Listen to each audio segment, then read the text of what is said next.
વલસાડમાં ચોરટાઓથી ભગવાનનું ઘર પણ સુરક્ષિત નથી. એક સાથે 4 મંદિરમાં ચોરી. Story report by Oliver Thakkar, Valsad.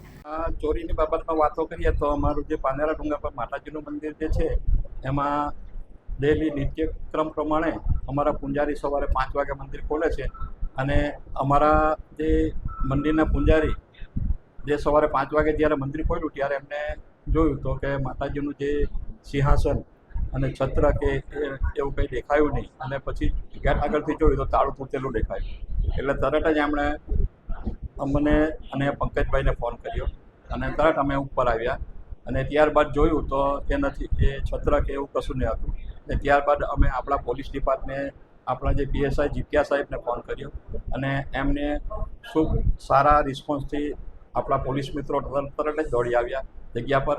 Parmar સાહેબ, વસાવા સાહેબ અને એમની ટીમ અને ડોગ સ્ક્વોડ પણ આવી ગયું અને એમને તાત્કાલિક આવીને શોધખોળ ચાલુ કરી દીધી છે અને અત્યારે હાલમાં શોધખોળ ચાલુ છે. સીસીટીવીમાં કેટલા ચોર દેખાય છે અને એ લોકો શું લઈ જશે?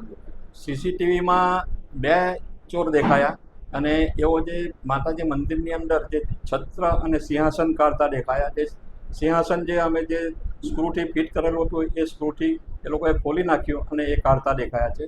અને હનુમાનજીના મંદિરમાં એ લોકોએ જે સિંહાસન આપણે મૂર્તિને જે મુગટ લગાવેલું હતું એ કાઢતા દેખાયા છે અને ત્યારબાદ એ લોકો લઈને જતા દેખાયા છે. કેટલા મંદિરોનો તાળા તૂટી ગયો?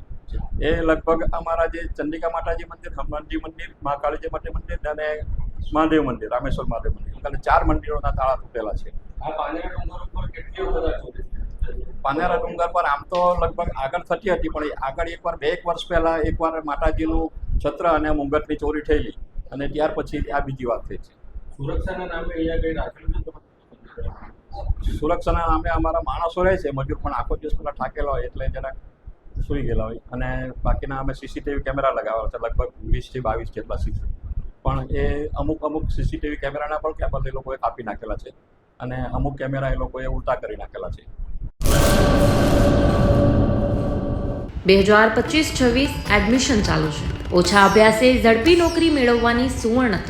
સતત 8 વર્ષથી નંબર 1 રહેલી સંસ્થામાં અભ્યાસ કરી અનેક વિદ્યાર્થીઓ સરકારી નોકરી મેળવી ચૂક્યા છે. ફાયર સેફટી કોર્સની થિયરી અને પ્રેક્ટિકલ તાલીમ સચોટ રીતે આપતી એકેડમી એટલે Gujarat industrial fire and safety academy. પ્રવેશ લાયકાત ધોરણ 10 થી 12 પાસ. આપ સૌ વાલીઓ અને વિદ્યાર્થીઓના સહકારથી સતત નંબર 1 રહેલી સંસ્થા 8 વર્ષ પૂર્ણ કરી 9મા વર્ષમાં મંગલ પ્રવેશ કરે છે. ભવિષ્યના ઘડતર અને સારી નોકરી મેળવવા આજે જ સંપર્ક કરો Gujarat industrial fire and safety academy, બીજા માળે રાષ્ટ્રભાષા ભવન, બસ પોર્ટની સામે, ભુજ, કચ્છ. સંપર્ક 9737296001 8155030882.